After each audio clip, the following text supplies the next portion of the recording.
செல்லங்களா தளபதி சொந்தங்களா எல்லாத்துக்குமே வணக்கம். அப்படியே 10,000 சப்ஸ்கிரைபர் தான் என்ன வேணும் 1 லேக்குக்கு அப்படியே சப்ஸ்கிரைப் பண்ணிக்கிங்க.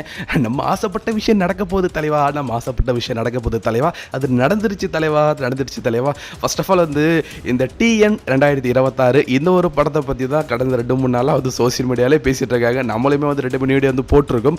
ஆனாலும் இந்த படத்தை பற்றி நிறைய பேருக்கு வந்து தெரியல. இந்த ஒரு படம் அப்படின்றது வந்து எலெக்ஷன் வர போகிறதால நம்ம தளபதி விஜய்க்கு எதிராக வந்து எடுக்கப்பட்டிருக்க ஒரு படம் அப்படின்றது தான் விஷயமா இருந்துட்டு இருக்கு. இந்த படத்தில் வந்து தம்பிராமையா இருக்காரு, தம்பிராமையா அவரும் நடிச்சிருக்காரு, புஷி ஆனந்தா நடிச்சிருக்காரு, அவருடைய பையன் இருக்கார் இல்லைங்களா உமாபதி, அவர் தான் இந்த படத்தை வந்து இயக்கியிருக்காரு.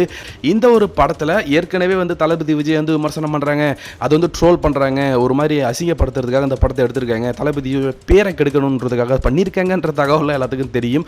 ஆனால் இந்த படத்தோட ப்ரெஸ் மீட் அப்படின்றது சமீபத்தில் வச்சுருந்தாங்க. இதை பற்றி நிறைய கேள்வி வந்து கேட்டிருந்தாங்க. நிறைய பூமர்ஸ் தான் உட்காந்து பேட்டிலாம் வந்து கொடுத்துருந்தாங்க. மூத்த பூமர்ஸ் நிறைய பேர் வந்து பேட்டி கொடுத்தாங்க, பேர் சொல்ல விரும்பல.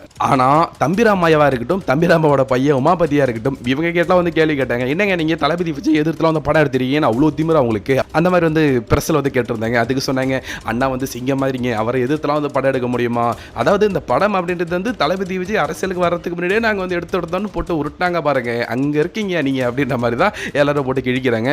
ஒரு பக்கம் வந்து தம்பிராமையா வந்து சாரி கேட்டுட்டு இருக்காரு, இல்லைங்க இது என் பையனுடைய லைஃப், அந்த மாதிரிலாம் இல்லைங்க, படம் நல்ல படங்க, தளபதி விஜய்லாம் எதுவும் பண்ணலைங்க, அது ஒரு ஃபன்னாக தாங்க இருக்கும் அப்படின்னு வந்து சொல்லியிருந்தாங்க. ஆனால் உமாபதியே இப்போ ஒரு பெரிய டிப்ரெஷனில் இருந்துட்டு இருக்காராம். ஏன்னா பராசக்தியில் சிவகார்த்திகேயன் ஏற்பட்ட நிலை தெரியும், அந்த படத்தில் நடிச்சதுக்கே சிவகார்த்திகேயனுக்கு அந்த அடி, இந்த படத்தை எடுத்துருக்கேன்னா உன் லைஃபை கெரியர் க்ளோஸ் பண்ணிவிடுவாங்க, நெகட்டிவிட்டி உருவாயிடுச்சு அப்படின்ட்டு வந்து அந்த அளவு ஒரு பக்கம் வந்து புலம்பிட்டு இருக்காங்களா. அது மட்டும் கிடையாது, நம்ம விர்ச்சுவல் வாரியர்ஸ் வந்து நிறைய பேர் வந்து அந்த படத்து மேலே கேஸ் கொடுக்க போகிறதா ஒரு தகவலும் போயிட்டு இருக்கு. அது நடக்கிறதுக்கு தாங்க அதிகபட்ச வாய்ப்பு இருக்கு. அதுக்கு தான் இந்த ஒரு வீடியோ.